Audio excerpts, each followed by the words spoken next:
Varthaman Mahavir open university के ई आचार्य learning platform पे आपका बहुत बहुत स्वागत है।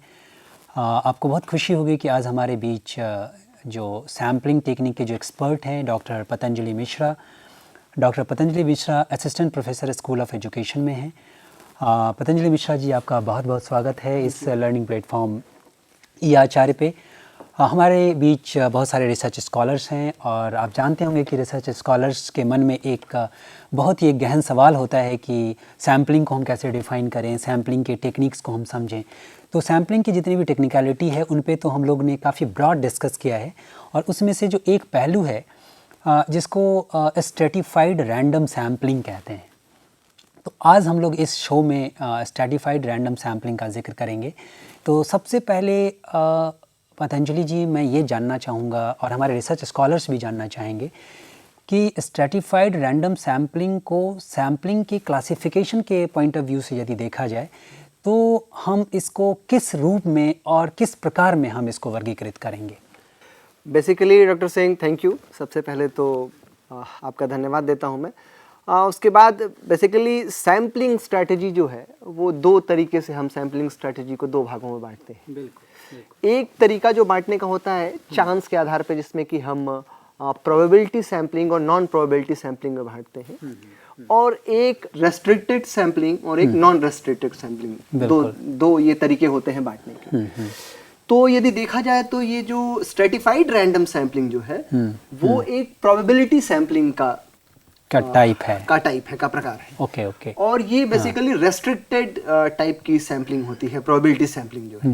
बिल्कुल। यानी कि यदि कहें तो आपके कहने का तात्पर्य यह है कि जो स्ट्रेटिफाइड रैंडम सैम्पलिंग जो है ये एक रैंडम सैम्पलिंग तो है ही, जिसको हम यादृच्छिक न्यायदर्शन भी कहते हैं। और साथ ही साथ जब रैंडम सैम्पलिंग को जब हम क्लासीफाई करते हैं दो भाग में, जैसे कि आपने कहा कि रेस्ट्रिक्टेड रैंडम सैम्पलिंग और अनरिस्ट्रिक्टेड रैंडम सैम्पलिंग, तो ये रेस्ट्रिक्टेड रैंडम सैम्पलिंग के अंतर्गत आता है। बहुत बहुत धन्यवाद। अब यहाँ पे जब भी हम देखते हैं कि किसी भी कॉन्सेप्ट को लेकर के चलते हैं तो उसका सबसे पहले हम उसका एटिमोलॉजिकल सेंस देखते हैं, उसका लिटरल मीनिंग देखते हैं। तो यहाँ पे मुझे लग रहा है कि स्ट्रेटिफाइड भी है, एक शब्द रैंडम भी है और एक शब्द सैम्पलिंग भी है। जो हमारे रिसर्चर्स हैं, उस रिसर्चर्स के लिए जो सबसे न्यू जो टर्म है, जो कॉन्सेप्ट है, वो स्ट्रेटिफाइड का है। अभी तक तो रैंडम सैम्पलिंग ये जान चुके हैं, लेकिन जो स्ट्रेटिफाइड जो शब्द है, ये स्ट्रेटिफाइड का क्या मतलब है और इसको सैम्पलिंग टेक्निक से किस तरीके से इसको जोड़ा जा सकता है? ये बहुत ही अच्छा और मूलभूत प्रश्न है। बेसिकली यदि स्ट्रेटा को हम एटिमोलॉजिकली एलेबोरेट करें तो ये स्ट्रेटा कहा जाता है, क्रिस्टेंसन एंड जॉनसन ने भी लिखा है कि ये बेसिकली जियोलॉजी से लिया हुआ एक टर्म है। अच्छा, भूगर्भशास्त्र या भूविज्ञान से, क्योंकि इसमें स्ट्रेटा होते हैं, लेयर्स होती हैं, जिस तरह मेंटल, कोर और क्रस्ट, इस तरीके से वो लेयर्स होती हैं। तो ये वहीं से अपने लिखने के क्रम में क्रिस्टेंसन एंड जॉनसन ने जब स्ट्रेटिफाइड रैंडम सैम्पलिंग को डिफाइन करना शुरू किया है तो शुरू में ही ये बात कही है कि ये मेटाफोरिकली हम यूज करते हैं उसको, और ये जियोलॉजी से शायद स्ट्रेटा शायद लगा के उन्होंने ये बात कही है। अच्छा। कि जियोलॉजी से ही लिया हुआ टर्म है। स्ट्रेटा का मतलब लेयर, और हिंदी में इसको क्या कहेंगे? स्तर कहेंगे। ओके। हिंदी में यदि हम समझे तो इसको स्तर कहेंगे। राइट। जैसे कि कहते हैं हम लोग कि मेल, फीमेल, जैसे क्लास 5th एक पॉपुलेशन या एक क्लास 5th का सैंपल हम लेते हैं। बिल्कुल। तो उसमें क्लास में लड़के भी होते हैं और लड़कियां भी होती हैं। तो ये दो स्ट्रेटा हो गए क्लास में, एक स्ट्रेटा बॉयज का और एक स्ट्रेटा गर्ल्स का। एक स्ट्रेटा लड़की का स्तर जो है वो एक लड़की का, और एक स्तर जो है वो लड़कों का। यदि यहाँ पे यदि हम कहें कि जैसे हमारे बीच अभी 4 रिसर्च स्कॉलर्स मौजूद हैं, तो इसको यदि स्ट्रेटा में हम समझें या स्ट्रेटिफाइड रैंडम सैम्पलिंग में यदि समझें तो हम कैसे समझ सकते हैं? क्योंकि इससे मुझे लग रहा है कि शोधकर्ता को भी समझने में शायद आसानी होगी। जैसे कि हम यदि कहें कि हमारे पास 4 का सैंपल है, पूरा पॉपुलेशन ही हमारा सैंपल यदि हम एज्यूम कर लेते हैं, यहाँ मान लेते हैं कि ये अंजुलता जी हैं और ये प्रज्ञा जी और ये प्रमोद जी और रामरती जी, तो यदि ये पॉपुलेशन, हम यदि स्टूडेंट का पॉपुलेशन इसको माने, ठीक है, और ये मान लें कि ये एज्यूम कर लें कि ये पॉपुलेशन ही हमारा पूरा सैंपल है, तो इसमें दो स्ट्रेटा हम कह सकते हैं। कौन कौन सा? एक मेल का, अच्छा, एक फीमेल का। ओ, तो यानी कि ये इसको पॉपुलेशन मान लेते हैं और इसको हमने स्ट्रेटा में डिवाइड किया है, एक मेल और एक फीमेल, तो ये डिफरेंट स्ट्रेटा हो गए। Very good. मुझे लग रहा है कि शायद हमारे बीच जो रिसर्च स्कॉलर्स हैं उनको समझने में शायद थोड़ी आसानी हो गई होगी, क्योंकि आपने बहुत अच्छा एग्जाम्पल दिया है। तो अंजू लता जी, आपके यदि मन में अभी तक जो डॉक्टर पतंजलि मिश्रा ने जो भी डिस्कस किए हैं, उससे यदि उसके संदर्भ में यदि कोई प्रश्न हो तो आप रखें। जी सर, मेरा क्वेश्चन ये है आपसे कि आपने नॉन रिस्ट्रिक्टेड रैंडम सैम्पलिंग बताई है, इसका अर्थ क्या है? रेस्ट्रिक्टेड का मतलब कि आपको रोक दिया गया, जैसे कहते हैं कि ये रेस्ट्रिक्टेड जोन है, यूनिवर्सिटीज में लिखा होता है कि ये रेस्ट्रिक्टेड जोन है, प्रतिबंधित क्षेत्र, प्रतिबंधित क्षेत्र है। गुड। तो इसमें कुछ रेस्ट्रिक्शंस लगा दिए जाते हैं कि इन्हीं शर्तों पे और इन्हीं नियमों के तहत ही आपको अपने सैंपल को रैंडमाइज करके सेलेक्ट करना है। तो उसको प्रतिबंधित, एक तरीके से आपको कुछ नियम और कानून बना के उसको प्रतिबंध कर दिया, आपको रोक दिया जाता है, आपको बाउंड कर दिया जाता है। जैसे किस तरह का उदाहरण देना चाहें आप?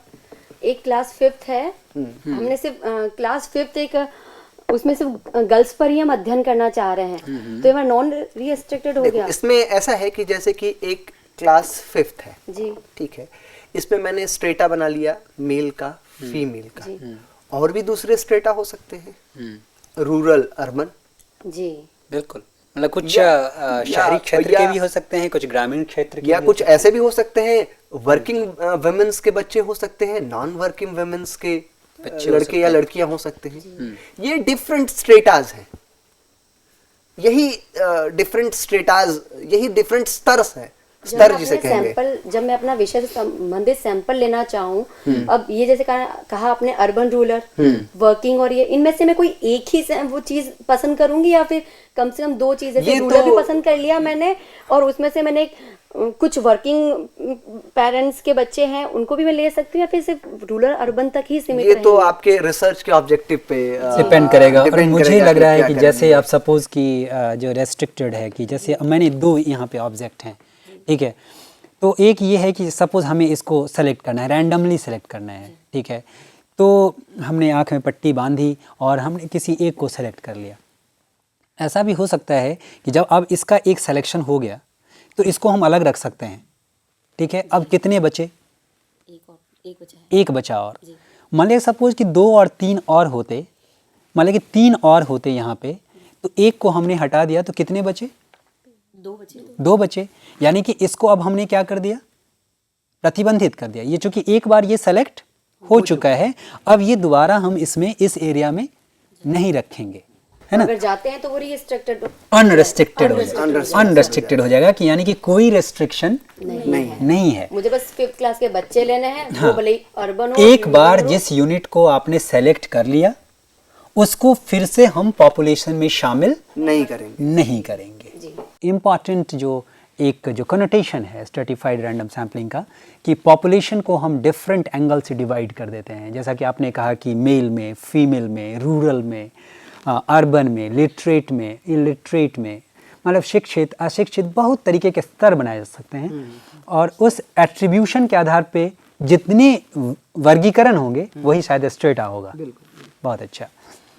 यदि पतंजलि जी जिक्र करें कि स्ट्रेटिफाइड रैंडम सैम्पलिंग का यदि हम सिग्निफिकेंस की चर्चा करें, कि जैसे सबको पता चल गया कि एक पॉपुलेशन है, पॉपुलेशन को हमने डिफरेंट स्ट्रेटा में डिवाइड कर दिया, और लेकिन हम ऐसा क्यों करें?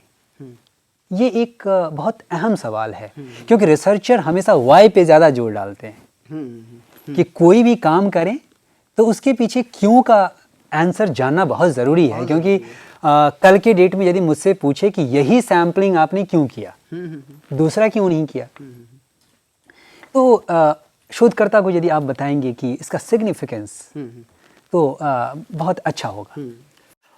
बेसिकली स्ट्रेटिफाइड रैंडम सैम्पलिंग का महत्व इसलिए होता है कि हम चाहते हैं कि जो डिफरेंट स्ट्रेटा हैं या जो समाज के या हमारे सैंपल के या हमारे पॉपुलेशन के जो डिफरेंट स्ट्रेटा हैं, जो डिफरेंट स्तर हैं, उनके हर स्तर के जो यूनिट्स हैं उनको हम अपने सैंपल में इनकॉर्पोरेट कर सके, जिससे कि उनका ट्रू रिप्रेजेंटेशन हो सके हमारे रिसर्च के फाइंडिंग में, और हमें जनरलाइजेशन में ज़्यादा हम कॉन्फिडेंटली कह सकें कि ये स्ट्रेटा ये सोचता है और ये स्ट्रेटा चूंकि इससे अलग है तो ये स्ट्रेटा ये सोचता है। अच्छा, इसका मतलब है कि ये बहुत ज़्यादा साइंटिफिक है और बहुत ज़्यादा वैलिड है। बिल्कुल, और रिलायबल भी है। बिल्कुल, इसीलिए डिफरेंट रैंडम सैम्पलिंग हम लोग इस्तेमाल करते हैं, डिफरेंट तरह के सैम्पलिंग इस्तेमाल करते हैं, जिससे कि हम अपने रिसर्च की रिलायबिलिटी और वैलिडिटी को एनहांस कर सकें। मैं बेसिकली समझा नहीं कि जैसे आपने कहा कि हर एक स्ट्रेटा को रिप्रेजेंट करना बहुत ज़रूरी है, तो इससे रिसर्च के फाइंडिंग्स पे क्या असर होगा? इसको थोड़ा आप इलेबोरेट करें। एक उदाहरण इसको मैं लूँ तो शायद ज़्यादा समझ में आए। जैसे कि एक यूनिवर्सिटी है, यूनिवर्सिटी में हम मान लेते हैं वर्धमान महावीर ओपन यूनिवर्सिटी ही है, बिल्कुल, बिल्कुल, और हम मानते हैं कि ये शोध छात्र और छात्राएं ही हैं। हाँ। उसमें स्कूल्स हैं, बिल्कुल, और स्कूल्स में डिपार्टमेंट्स हैं। बिल्कुल। तो जैसे कि school of commerce and management, school of education, school of continuing education, school of humanities and languages, school of science and technology, ये 5 स्कूल हैं। इन 5 स्कूल्स में जो रिसर्च स्कॉलर्स हैं अलग अलग स्कूल में हैं, तो हम यदि ये बिलीव करें तो ये पांचों एक अलग अलग स्ट्रीम के हैं, अलग अलग डिसिप्लिन के हैं, अलग अलग स्ट्रेटा हो गए। यदि हम ये करें स्कूल वाइज, यदि हम इनको स्ट्रेटिफाइड ना करें और हम एज ए होल रैंडमाइज करके यदि सैंपल ड्रॉ कर लेते हैं, तो जाहिर सी बात है कि ये तो हो जाएगा कि वर्धमान महावीर ओपन यूनिवर्सिटी के रिसर्च स्कॉलर का ये सोचना है यूनिवर्सिटी के बारे में, ये रिसर्च के बारे में सोचना है। लेकिन अलग अलग स्कूल्स के, अलग अलग स्ट्रेटा के, अलग अलग रिसर्च स्कॉलर, अलग अलग स्कूल का क्या मानना है वर्धमान महावीर ओपन यूनिवर्सिटी के बारे में, ये शायद हम रैंडम सैंपलिंग से नहीं जान सकते हैं। अच्छा, यानी कि आपके कहने का अर्थ है कि जैसे स्कूल ऑफ एजुकेशन में सपोज कि एजुकेशन में कोई स्टूडेंट पीएचडी कर रहा है, हाँ, जैसे स्कूल ऑफ कंटिन्यूइंग एजुकेशन में जैसे प्रमोद जी जर्नलिज्म में रिसर्च कर रहे हैं, तो जर्नलिज्म एक अलग स्ट्रेटा है। बिल्कुल, जैसे रामरती जी हिंदी में कर रही हैं, ये तो हिंदी का एक अलग ह्यूमैनिटीज का और लैंग्वेजेस का एक अलग स्ट्रेटा है। यानी कि सबका यदि हम एक ओपिनियन लेना चाहते हैं तो हर एक स्ट्रेटा का रिप्रेजेंटेशन होना बहुत जरूरी है, बहुत जरूरी है। हाँ। अदरवाइज शायद जो रिसर्च का जो फाइंडिंग आएगा, या जो जनरलाइजेशन का जो पार्ट होगा वो बहुत शायद वीक हो जाएगा। यही इसीलिए स्ट्रेटिफाइड रैंडम सैंपलिंग का, चूंकि आपका पहला प्रश्न जो था कि क्या महत्व है इसका, यही इसका इम्पोर्टेंस है। हमारे बीच कुछ रिसर्च स्कॉलर्स भी हैं। ऑफ कोर्स लगता है कि प्रमोद जी अपना हाथ उठा रहे हैं, शायद इनके माइंड में कोई प्रश्न है। तो प्रमोद जी आप पूछें कि क्या प्रश्न है आपके माइंड में? किसी प्रॉब्लम को हम टोटलिटी में, चाहे पूरी यूनिवर्सिटी की जब हम बात कर रहे हैं अभी यहाँ पर, तो यदि हमें डिफरेंट डिपार्टमेंट्स के सभी चीज़ों को जब तक हम नहीं समझेंगे, टोटलिटी में सब चीज़ों को नहीं समझेंगे, तो हम जो प्रॉब्लम्स हैं उसका सही से अध्ययन नहीं कर पाएंगे। नहीं, जैसे एक एग्जाम्पल लीजिए प्रमोद जी, शायद उदाहरण लीजिए तो ज़्यादा स्पष्ट हो जाएगा। मैं चाह रहा हूँ, अगर हमें यूनिवर्सिटी का कोई पूरी यूनिवर्सिटी का अध्ययन करना है किसी भी एक विषय को लेकर, यदि हम सभी डिपार्टमेंट्स की ओपिनियन नहीं लेंगे, स्टूडेंट्स के लिए, टीचर्स के लिए, या जो एम्प्लॉयज़ हैं उनके लिए, अगर हम किसी एक बिंदु पर स्टडी कर रहे हैं तो सभी की, अगर हम सभी डिपार्टमेंट से ओपिनियन नहीं लेंगे तो हम नहीं समझ पाएंगे प्रॉब्लम को। तो उसके लिए एक बेहतर तरीका हो सकता है। ये तो आप जो बात कह रहे हैं वो उसको इस तरीके से यदि रखा जाए या इस तरीके से समझा जाए तो ज़्यादा चीज़ें क्लियर होगी कि यूनिवर्सिटी में जो लोग काम कर रहे हैं, जो लोग पढ़ रहे हैं, जो लोग पढ़ा रहे हैं, उनके भी अलग अलग स्ट्रेटा है। स्टूडेंट एक अलग स्ट्रेटा है, टीचर एक अलग स्ट्रेटा है, यहाँ के नॉन टीचिंग या को एकेडमिक स्टाफ जो हैं वो एक अलग स्ट्रेटा है। तो यदि यूनिवर्सिटी के डिफरेंट एस्पेक्ट्स को, करिकुलर एस्पेक्ट को, नॉन करिकुलर एस्पेक्ट को, एडमिनिस्ट्रेटिव एस्पेक्ट को, यदि सारी चीज़ों को हमें देखना है तो सारे स्ट्रेटा को तो शामिल हमको रिसर्च में करना ही पड़ेगा। बिल्कुल। विश्वविद्यालय के स्टूडेंट क्या विश्वविद्यालय के बारे में सोचते हैं, ये एक अलग स्ट्रेटा का विषय हो सकता है। शिक्षक क्या सोचते हैं, कैसा पढ़ाते हैं, कैसा मटेरियल डेवलप करते हैं, उस पर यदि रिसर्च करना है तो वो हमारा सैंपल होगा। जो हमारा ऑब्जेक्टिव होगा उस हिसाब से हमारा स्ट्रेट आउट सैंपल बनेगा। प्रमोद जी का शायद यही कहने का तात्पर्य था कि सपोज कि ये जर्नलिज्म में कोई कोर्स लॉन्च करना चाहते हैं यूनिवर्सिटी में, तो इनके कहने का मतलब है कि यहाँ पे बहुत स्ट्रेटा हैं। जैसे एक सबसे जो टॉप लेवल है वो हमारे ऑनरेबल वाइस चांसलर हैं, यानी कि ये एडमिनिस्ट्रेशन का स्ट्रेटा है।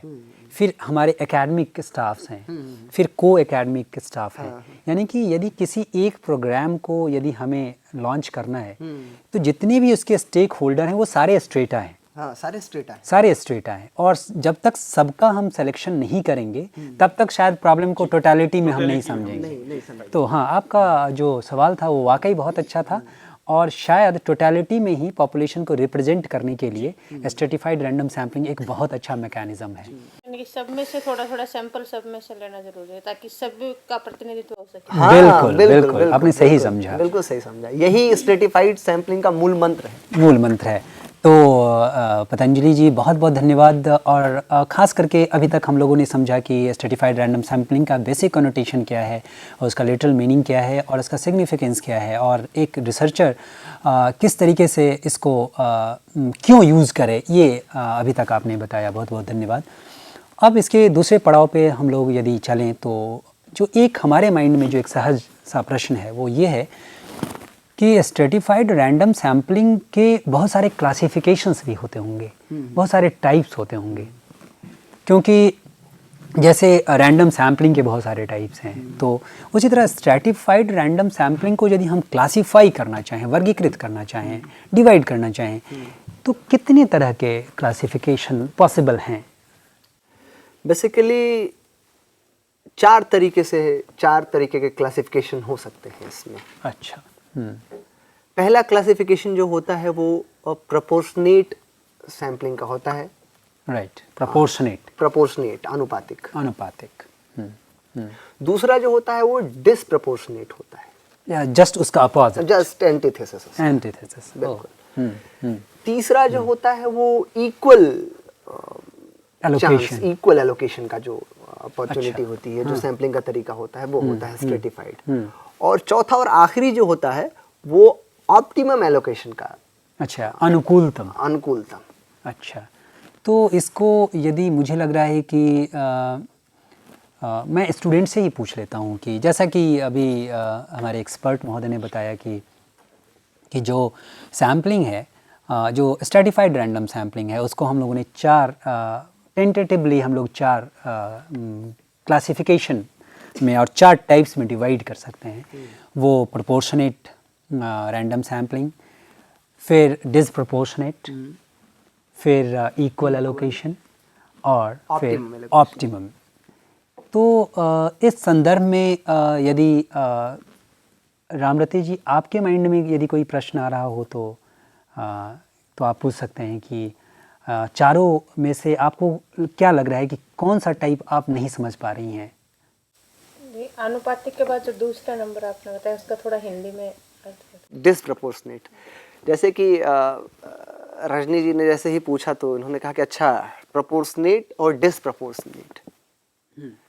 तो ये प्रोपोर्शनेट और डिसप्रोपोर्शनेट में वही अंतर है जो दिन और रात में है।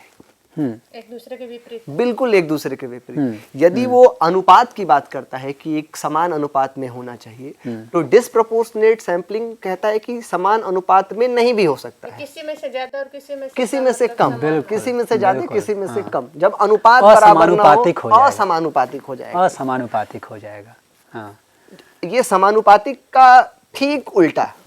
तो एक पतंजलि जी मैं रिक्वेस्ट करूंगा कि इसको यदि एक एग्जाम्पल से समझा जाए तो ज़्यादा बेहतर होगा, क्योंकि कुछ सैम्पलिंग के जितने भी वर्ड्स होते हैं वो आपस में बड़ी कंफ्यूजिंग होते हैं। तो यदि उदाहरण के तौर पर यदि देखा जाए तो मुझे लग रहा है कि इन लोगों को ज़्यादा समझ में बात आएगी।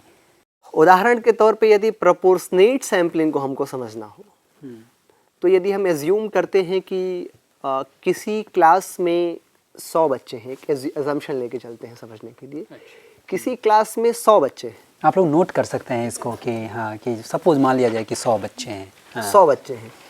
और 100 बच्चों में से हमारे पास इतने ही संसाधन हैं कि हम 10 बच्चों को अपने सैंपल में ले सकते हैं। ये एक, यदि ऐसा हमें करना है, मतलब 100 पॉपुलेशन 100 पॉपुलेशन है और 10 सैंपल।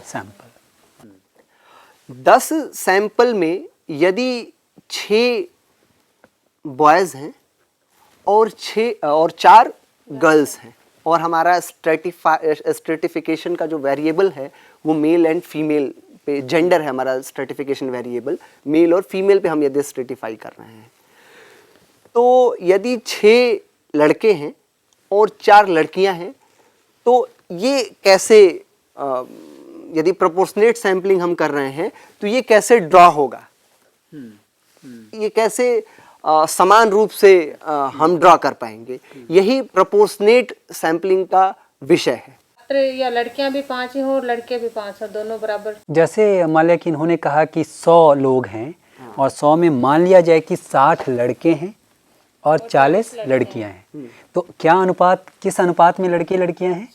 6 और 4 के अनुपात में है।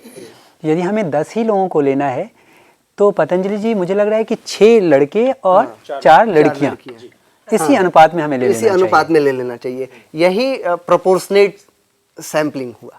मीन्स कि पॉपुलेशन में जो भी स्ट्रेटा हम बना रहे हैं, उस स्ट्रेटा का जितना रिप्रेजेंटेशन पॉपुलेशन में है उतना ही रिप्रेजेंटेशन हमें सैंपल में ले लेना चाहिए। यही प्रोपोर्शनेट सैंपलिंग है।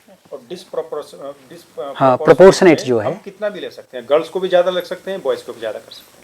अब उस पे आते हैं, अब अगला जो विषय होगा डिस्प्रोपोर्शनेट पे ही हम डिस्कस करेंगे। तो ये तो हो गया प्रोपोर्शनेट सैंपलिंग। यदि डिस्प्रोपोर्शनेट सैंपलिंग की बात करें तो यदि हम ये मान लेते हैं कि 5000, अब इससे जरा सा अलग हट के उदाहरण ले लें, मान लेते हैं कि 5000 जो है पॉपुलेशन है कुल मिला जुला के किसी स्कूल की, उस 5000 के पॉपुलेशन में से ये हम एज्यूम कर लें कि तकरीबन 4500 की पॉपुलेशन जो है वो लड़कों की है और 500 की पॉपुलेशन लड़कियों की है। अब इससे हमको सैंपल ड्रॉ करना है, तो इससे यदि हम प्रोपोर्शनेट तरीके से सैंपल ड्रॉ कर लेंगे तो शायद वो बात नहीं आ पाएगी जो कि हम लाना चाह रहे हैं। बिल्कुल। तो जब ऐसी सिचुएशन होती है या ऐसी सिचुएशन यदि आ जाए तो डिस्प्रोपोर्शनेट सैंपलिंग हम करते हैं कि 4500 का एक 4500 जो संख्या है उसमें से और फिर 500 जो संख्या है उसमें से हम सैंपल ड्रॉ करते हैं। तो इस तरह की सैंपलिंग जो होती है वो डिस्प्रोपोर्शनेट सैंपलिंग हो जाती है। तो यदि जनरलाइजेशन की बात करें तो शायद तो जनरलाइजेशन प्रोपोर्शनेट में ज़्यादा बढ़िया से हो पाएगा या डिस्प्रोपोर्शनेट में, मतलब किस तरीके से इसको यदि समझा जाए दोनों तरह के सैंपलिंग को, स्ट्रेटिफाइड रैंडम सैंपलिंग के दोनों तरह के प्रकारों को यदि ठीक से समझा जाए तो जनरलाइजेशन तो दोनों में ही होगा, लेकिन डिस्प्रोपोर्शनेट की ज़रूरत इसीलिए है कि यदि हम प्रोपोर्शनेट तरीके से 4500 के लोगों का सैंपल हम ड्रॉ कर लेंगे तो जाहिर सी बात है कि हम उनको ओवर रिप्रेजेंट कर देंगे अपने रिसर्च में, और जो कि होना नहीं चाहिए। इसीलिए डिस्प्रोपोर्शनेट टाइप की सैंपलिंग की जरूरत होती है। मतलब डिपेंड करेगा कि हमारे स्टडी का ऑब्जेक्टिव क्या है और हमारे पॉपुलेशन का नेचर क्या है, क्योंकि पॉपुलेशन तो हेट्रोजीनियस होता है। तो आपका कोई क्या इसका संबंध कम पॉपुलेशन या ज़्यादा पॉपुलेशन से भी है? कम पॉपुलेशन है तो हम ये जो प्रोपोर्शनेट है ये कम पॉपुलेशन में चल सकता है और ज़्यादा पॉपुलेशन है तो डिस्प्रोपोर्शनेट नहीं, इसका पॉपुलेशन से कोई लेना देना मुझे लग रहा है कि पॉपुलेशन स्ट्रेटा के पॉपुलेशन से लेना देना, स्तर में कितना अंतर, हाँ स्तर में कितना अंतर है उससे मतलब है। सर मेरा क्वेश्चन है, जैसे कि अभी आपने बताया कि ये प्रोपोर्शनेट और डिस्प्रोपोर्शनेट, तो जैसे मेरी जो स्टडी है वो लेफ्ट हैंडर्स और राइट हैंडर्स पे है, तो सभी पता है कि लेफ्ट हैंडर्स जो होते हैं वो कम होते हैं और राइट हैंडर्स ज़्यादा होते हैं, तो इसमें जब स्ट्रेटा जब बनाएंगे तो कैसे इसमें फिर हम इसमें कौन सा ये लगाएंगे? हाँ, ये एक तरीके से ये सपोज करें कि आपने 100 का सैंपल आपने ड्रॉ किया, 100 में यदि ये मान लेते हैं हम लोग कि 80 राइट हैंडर्स। राइट हैंडर्स हैं, जो कि राइट हैंडर्स ज़्यादा होते हैं, 20 लेफ्ट हैंडर्स हैं, तो इसमें डिस्प्रपोर्शनेट सैम्पलिंग लगा के हम इसकी सैम्पलिंग कर सकते हैं। तो क्या इसमें जब हम स्ट्रेटा बनाएंगे तो जो लेफ्ट हैंडर्स है उनको उसमें बराबरी में नहीं रखेंगे, इक्वल नहीं लाएंगे उनको, वरना जो हमारा जो रिजल्ट होगा वो फिर वेरी करेगा। इसीलिए तो राइट हैंडर्स ज्यादा है वहाँ पर। नहीं, तो राइट हैंडर्स ज्यादा है, इसीलिए तो डिस्प्रपोर्शनेट सैम्पलिंग आप कर रहे हैं, वहां पे प्रोपोर्शनेट सैम्पलिंग नहीं कर रहे हैं। ऐसा नहीं कर रहे हैं कि 80 जो है वो ले ले और 20 ले ले, इसलिए तो डिस्प्रपोर्शनेट सैम्पलिंग की जरूरत वहां पे पड़ रही है। प्रोपोर्शनेट क्योंकि स्ट्रेटा के नंबर्स में बहुत ज्यादा का अंतर है। तो इस तरीके से अभी तक आपने देखा कि स्ट्रेटिफाइड रैंडम सैम्पलिंग के कितने टाइप्स हैं। तो आप अभी तक हम लोग प्रोपोर्शनेट और डिसप्रोपोर्शनेट, अब दो जो बचे हैं वो इक्वल एलोकेशन का और ऑप्टिमम जो स्ट्रेटिफाइड रैंडम सैम्पलिंग। तो मैं चाहूँगा पतंजलि जी की एक एग्जांपल दे करके आप दोनों जो सब टाइप्स हैं स्ट्रेटिफाइड रैंडम सैम्पलिंग के, इसको क्लियर कर दिया जाए तो हमारे स्टूडेंट्स को ज़्यादा समझ में आ जाए। ये इक्वल एलोकेशन और ऑप्टिमम एलोकेशन जो है उसको एक उदाहरण से यदि हम समझें कि यदि हम ये सपोज करें कि एक क्लास में 100 बच्चे हैं, तो इक्वल एलोकेशन ये होगा कि हम 50 लड़के ले लें, या मतलब 50 का एक सैंपल ले लें और 50 का दूसरा सैंपल ले लें, ये हो गया इक्वल एलोकेशन। और ऑप्टिमम एलोकेशन का मतलब ये है कि यदि 100 बच्चे हैं, हमने ये डिसाइड कर लिया कि 60% वेटेज हमें बॉयज़ को देना है, ये पहले से ही डिसाइड कर लिया, और 40% का वेटेज हमें गर्ल्स को देना है, तो हमने 6 ड्रॉ कर लिया और फिर 4 ड्रॉ कर लिया। ये ऑप्टिमल एलोकेशन का उदाहरण हो सकता है। तो बहुत बहुत धन्यवाद डॉक्टर पतंजलि मिश्रा। अभी तक हम लोगों ने देखा कि स्ट्रेटिफाइड रैंडम सैम्पलिंग का बेसिक नोटेशन क्या है, उसका सिग्निफिकेंस क्या है और उसके बेसिक टाइप्स क्या हैं। तो अब हम लोग नेक्स्ट जो लेक्चर सीरीज़ होगा उसमें, नेक्स्ट जो डिस्कशन सीरीज होगा उसमें हम लोग डिस्कस करेंगे कि फर्दर सैम्पलिंग के और कौन कौन से सफिस्टिकेटेड और कौन कौन से मेथड्स हैं। बहुत बहुत स्वागत भी और बहुत बहुत धन्यवाद भी कि आप लोगों ने बहुत अच्छे से आप लोगों ने अपनी उपस्थिति दर्ज की। और डॉक्टर पतंजलि मिश्रा आपको बहुत बहुत धन्यवाद। और मैं सभी व्यूअर से मैं गुजारिश करूँगा कि सारे इस वीडियो जो डिस्कशंस है उस डिस्कशंस को देखें और अपना फीडबैक दें। ई आचार्य जो लर्निंग प्लेटफॉर्म है उसके माध्यम से अपना फीडबैक ज़रूर दें। Happy learning. Thank you very much.